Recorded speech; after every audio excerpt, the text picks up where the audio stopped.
What's going on, creators? I just want to get on here and bring everybody back to now. Appreciate y'all being here and vibing with me for a bit. And today I'd like to talk a little bit about blessing your body and how you can start to do that more and more so in the here and now so that you aren't unconsciously cursing yourself throughout the day. It's really important to catch these negative unconscious patterns where you're just repeating beliefs that aren't really even true. A lot of times they're harmful and self-destructive, limiting, and disempowering. The more that you're able to catch yourself when you're doing that, the more you can start to shift your mindset into more of a better state of being, feeling more health and vibrancy and energy. Also, letting go of a lot of these things that are constantly just curses that you're putting upon yourself that then tomorrow then manifest in these undesirable situations. Not saying you're doing that on purpose, but when you start to catch yourself doing that more and more so, then it becomes obvious that, oh, well, I've been cursing my body in this particular way, not consciously. But when you start to make a change, that's when you can really start to impress your subconscious with more desirable programming. Really, a lot of it has to do with what your little narrative is, whatever you're consuming. Catch those narratives more and more so. Like for me, I've been like a long time like water drinker, which it's weird how many people don't seem to enjoy water. Like for me, it's like an ice cold glass of water is almost like heavenly. It's just like, oh my fucking God, this is so good. And like the idea of like, oh, I'm drinking like Mountain Dew every day or drinking some sort of soft drink every day that's just like energy drink. I've done all that shit many times, but it's to me, I can feel as I'm doing it, the mental narratives that I'm telling myself are not appealing, especially when you realize that there's a very high correlation that these inner conversations will eventually manifest in your tomorrows, which you're reaping today. And then it's like, oh, what do I do now? Before it even starts to spiral, it's important to become more mindful of what you're saying regarding maybe a symptom. I've like through this experience of getting my hip replaced, I've been on this kind of like going to the gym and shit for like a year prior to getting it replaced and dealing with all these mental stories of like pain, all the narratives that go along with that, because you could have like being sore from like excessively working out, and that's a good thing, mainly because the story that you're telling yourself is like, I'm strengthening, I'm getting stronger. You're visualizing, what you desire that muscle to look like, for example, that feature of your body to kind of sculpt it more and more so. You're naturally starting to do that, which then in your tomorrows then starts to manifest more and more so through a bridge of incidents where it's like you can't just sit there and like watch it change, but it's like almost like as soon as you put the intention, put in the action, start to renew your mind through the doing, and then drop it, let it go. Then it's like you go through a couple days of just like a routine pattern of that, and without you really being able to pinpoint it, you look in the mirror or something and then there's just a change and you see it. And it's important to catch those positive things that are working right, because the alternative, if you're not consciously shaping, conditioning, strengthening yourself, you unconsciously start deteriorating. It's like a muscle. If you're not using it and strengthening it and putting mental energy and attention into blessing it, you're unconsciously kind of cursing yourself and deteriorating and getting weaker and weaker and weaker. Not necessarily your fault, because so much of this stuff is just these programs and these limiting beliefs and shit that are just spinning in your consciousness, that are just there in the background. And it's not till maybe somebody triggers you of like, oh, this person is like talking about exercising and blessing your body. Well, then all of a sudden, maybe there's like this program that comes up of like, well, I just can't do this because I'm injured. Well, that's where you start. That's part of moving forward in like who you are in Christ is taking responsibility and ownership of everything that's manifesting in your life now, because it's all a reflection of your past beliefs and assumptions. And when there's things that are in error, instead of like judging and condemning yourself, feeling shame and guilt, battling in it, wishing it didn't manifest the way it did, it's those moments where instead of being reactive to those fears, which is all that's coming from the past mind that's manifesting in the present moment, is a lot of these fears and limitations and these beliefs that you're separate from your creator, and that the things that are true of God, they're somehow separate from you. Like health, God is health and life, and God is within you. So you should be one with health and life, if that makes sense. It's kind of like a different way of looking at it. It's like embodying that now is one of the kind of ways to make the shift for tomorrow. It's like the more that you acknowledge and claim in faith what is true, based on the promises of God, what does God say is true, the more that you just believe those things and aren't having a bunch of mental resistance about it. When you believe that God is your healer, is your source for that kind of abundance when it comes to health, strength, vitality, energy of your body, the more that you stand in faith of that, well, then you might be confronted with your opposite beliefs. Those might manifest in your right here present moment, but instead of like, doubling down and like, that's why I'm afraid of it, and becoming hysterical and battling and resisting it, cursing yourself, doubling down on it even more, like, oh yeah, this is another proof that I'm weak. Well, you can just as easily start to grow where you're at. So like, for example, just in my own body, it's like seeing this progression of like leg mobility, having to use a walker to get around, to now being able to walk. Now it's like trying to walk without limping or having a weird gait or whatever. And so the mental stories is not, oh, look how bad I'm doing. It's, look at the gains. Look at what's the repetitions in physical therapy routines, exercises, whatever. You start seeing, oh, I'm getting more reps in. I'm getting more range of motion. I'm getting better form.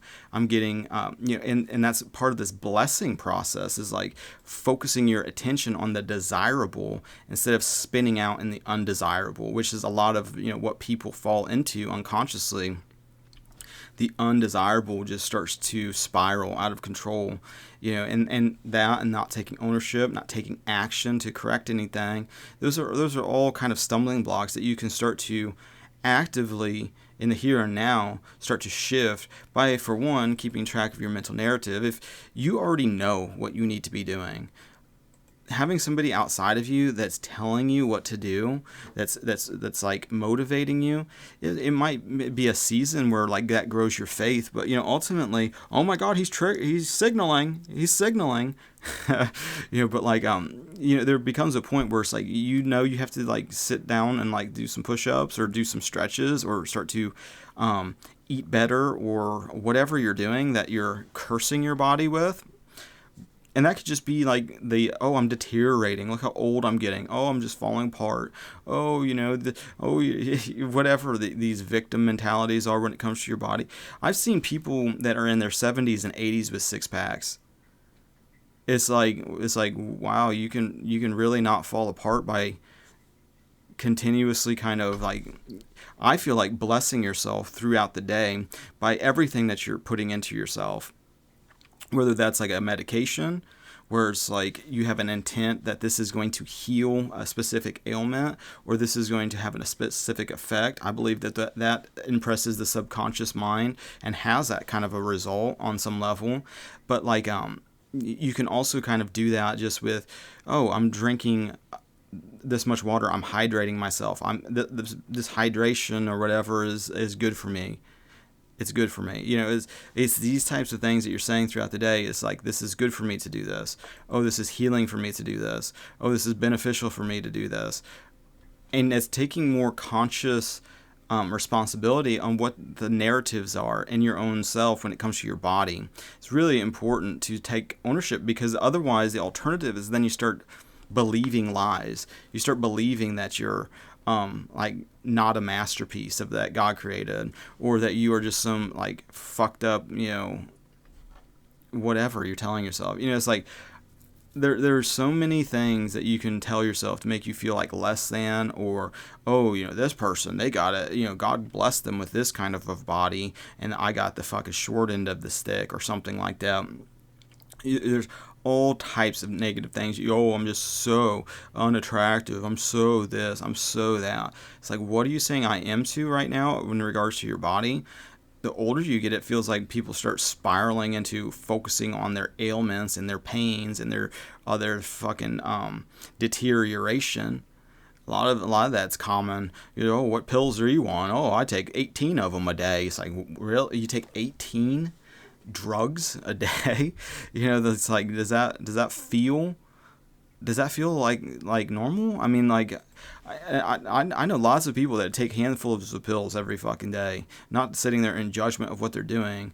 But, for me personally, like, even just getting this hip replaced, it's like, as soon as, like, I stopped taking these fucking pharmaceutical pills, just because as someone who has a track record of, like, alcohol abuse and drug abuse and all this kind of shit, with just altering states of consciousness through, like, taking drugs, it's like everything has an effect. It's like a lot of people are like under this, like, this weird thing where, like, they believe side effects are like some passive thing. It's like, no, that's, if you drink alcohol, having a hangover the next day is not like a side effect. It's just like an effect. It's like none of these things are side effects. I mean, it's just effects that are undesirable that can happen. I think a lot of it has to do with your mindset going into it. If you're fearful and afraid and cursing yourself with it, like, I'm going to be the one that has a fucked up effect, it's not surprising then if that unconsciously manifests in your tomorrows.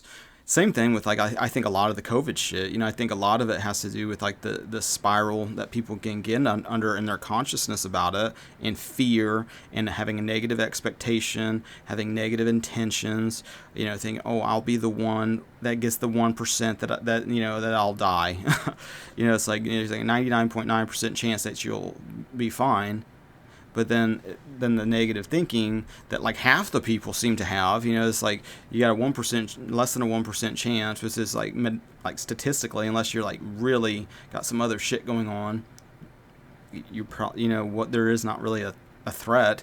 Then they can start to spiral though and go, well, I could be that 1%. I could, worst case scenario. I got a weakened immune system. I got this. It's like, do you? Why do you think that? Why do you think an immune system isn't related to your consciousness and your belief in it? If placebos are a big rabbit hole that, people seem to, I don't like, disregard. I mean, but there's literally no reason like a sugar pill placebo should cure anything, unless there's a lot more with faith and consciousness involved in popping a pill, believing that it's going to have an effect, believing in external experts. Faith, combining those two things, two people come into an agreement like that, has a manifestation. Okay. I can see how that could work based on, like, metaphysical principles, the quantum field, and like Dr. Joe Dispenza, how he, kind of lays things out with, like, this quantum healing, some of the evidence and proofs and stuff that he's into is a whole another thing. But even different philosophies on medicine, there's so many different, like, lifestyle things. A lot of just medical issues are just lifestyle related, and I believe not only lifestyle but just in consciousness. And so moving from cursing yourself all the time unconsciously, I got a weak immune system, I got this disease, I got this problem, I got this ailment, I got this symptom, and I'm focusing on my attention on it, instead of assuming and embodying that, God's going to heal me from this ailment. Healing, that God is the source of this healing. I can't control my heartbeat. I can't control how this heals, but I can have faith that it's just happening perfectly, and everything is reflecting perfectly according to consciousness, the laws of consciousness, and is being done unto me according to my faith. And you can start to then look at everything that's going on, whether that's like your weight, whether that's your conditioning level, whether it's your flexibility, all these kinds of things that you can start to prove by demonstration. I mean, you can see people already proving this by taking their bodies to the next level, pushing what people think is real and possible. And not to say that, there's not an extreme that can be reached. Obviously, everything you can drift into unconsciousness with, even things that are, could be like a good thing, can be too much, and like then it becomes a fixation, almost like an addiction, or people trying to manifest based on fear and ego separation bullshit. It does, it kind of just depends on people's intention. But if you are able to start to actively be mindful of the stories that you're telling yourself, then you can start making the change, not expecting an instant manifestation, but on some level embodying the fact that you are already healed despite having this symptom. I can be experiencing this pain, but I could be telling myself I'm strengthening, I'm healing, God's got this under control. I don't need to sit here and worry about it.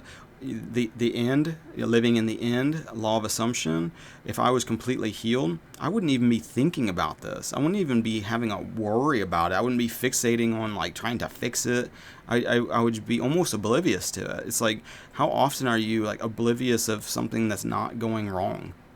It's like, oh, my hand effortlessly just does that. I'm not sitting here fixating on it, trying to using my own like ego to will something to happen. It's like you're not even really aware of it. It's just like, oh, it just is. It's not until it becomes like an issue, something's going on, where it's like, oh, now I'm putting a bunch of attention on this symptom, this problem, this pain, this whatever. But when you really actively put on the state of being blessed, you gotta really ask yourself, in the future, am I surrendering the future to God? Or am I trying to control it? Am I reacting out of fear? Do I feel like health is scarce? Do I feel like healing is a scarcity? That other people can get healings for the same ailment, but just not me? I'm a poor victim. I'm going to be the worst case scenario. Honestly, you could start saying the best case scenario, and both are fucking true, because it will manifest regardless. And so you can unconsciously manifest like poor health and disease and illness and what you don't want. And it's like, well, Mike, it takes a while. It takes a while before the illnesses manifest. But it's like, how much you got to see someone living in chronic fear, letting their body just deteriorate because they're not consciously improving it, so it's drifting into more deterioration, and then it starts to spiral because they're not consciously trying to build and strengthen themselves. Oh, Mike, I feel so attacked by what you're saying. It's like, I'm not attacking. People will. You could say a 5'5", 500-pound person is unhealthy, and maybe on the verge of like having a serious medical condition where they die. But you're the asshole and you're the bigot for just making an objective statement of fact.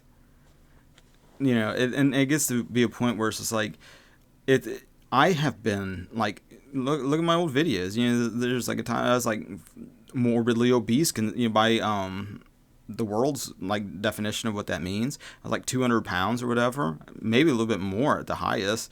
But, I don't know where I'm at now. Probably in like the 160s, high 160s. I don't know.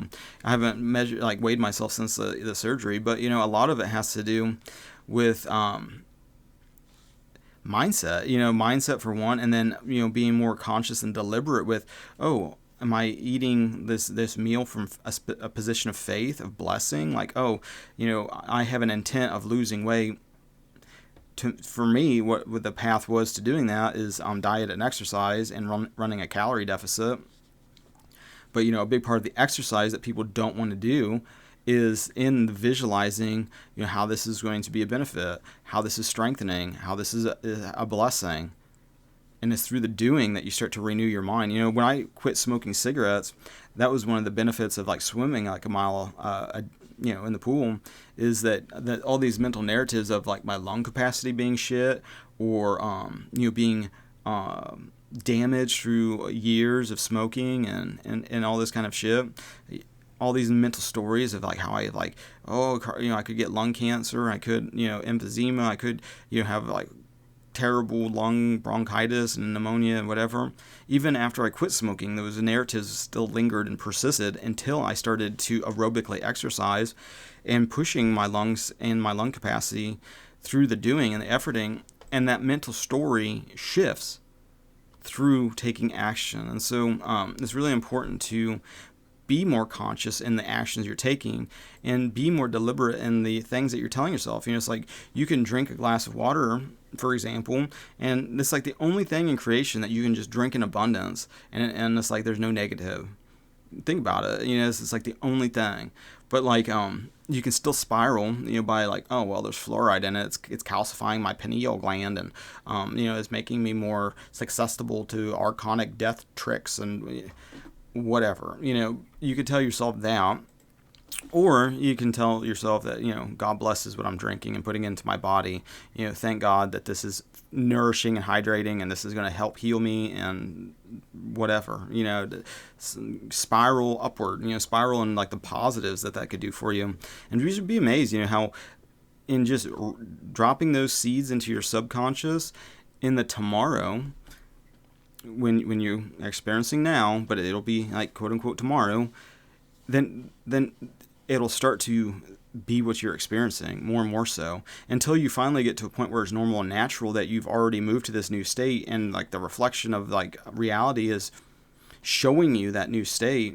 And it's like you don't really pinpoint exactly when like the season changed. For example, it's like I couldn't really tell when summer was over and fall started, until all of a sudden it was just like, oh, the temperature at night, just like we're into fall, the leaves are gone, but you can't like pinpoint the exact day, the exact minute, the exact time. It's the same type of thing, and it's pointless to even do that in a lot of ways, because that's wanting to control, it's wanting to manipulate, wanting you, like your past knowledge, to try to continuously, your life is a reflection of your past, and through your best thinking, this is where you're at. Okay, so to change that, you can't depend on your old thinking to do anything different. You have to depend on the Holy Spirit to start to renew your thinking, and to being able to manifest through your consciousness, through your relationship with God, through your identity, and through the truth by embodiment. And you go through like a series of events to get your consciousness molded and shaped so it's normal and natural that you're in this state. You can't pinpoint exactly when it happened. It just happens when you let go of wanting to control it. It's normal and natural. It's like that's just how things are. You can sit there and resist it and make it worse and take longer and longer because you keep pushing what you actually want away. But that's the game. And so with that being said, I just wanted to bring that to you guys' attention and girls' attention, especially it's something you can put into practice now. You start feeling better. You can start to, you can do some push-ups right this second. You can pause this. How many can you do right now? 5, 10, 100? I don't know. If you actively are like, okay, let's do this, and you can do 3, that's already moving in the right direction. We're taking the ship from spiraling to start to move up. How long it takes, who cares? Like eternity, to get it right.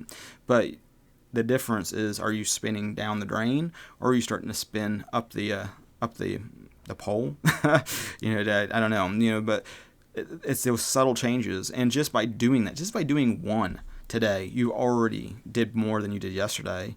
That's focusing your attention on the gain. That's focusing on the desirable. And then tomorrow, maybe you'll do 3. Maybe you do 10. Who knows? That's, once you start doing it, it's easier and easier to get the next milestone, next mountaintop. It's easier and easier. But it's for you to do for yourself, and I hope that you do. So with that being said, I appreciate you guys liking, sharing, subscribing, all the social networking things. I appreciate your spiritual support and your physical support. Thank you for that. Link in the description. Put it to good use. And with that being said, I think I'm about. So until the next now, God bless.